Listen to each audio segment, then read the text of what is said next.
Si sufrís de bruxismo, te voy a enseñar ejercicios para que los puedas hacer en tu casa y te va a ayudar mucho con esta patología. Los puntos de acupuntura que vamos a utilizar hoy son estómago 2 y estómago 7. Luego de apretar 5 veces en estos dos puntos de acupuntura, lo que vas a hacer es abrir y cerrar la boca, manteniendo una presión constante. 1, 2, 3, 4, 5. Terminamos de abrir la boca y lo que hacemos es subir los 3 dedos y los colocamos a nivel del temporal. Y lo que vamos a hacer es masajear. 1, 2, 3, 4, 5. En esta posición vamos también a abrir la boca 5 veces. 1, 2, 3, 4, 5. Y en esta posición vamos a apretar.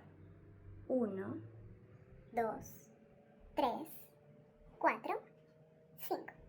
Con tal que hagas estos ejercicios 3 veces al día, te va a ayudar a mí a relajar y también con la parte emocional. Anímate y hacelo.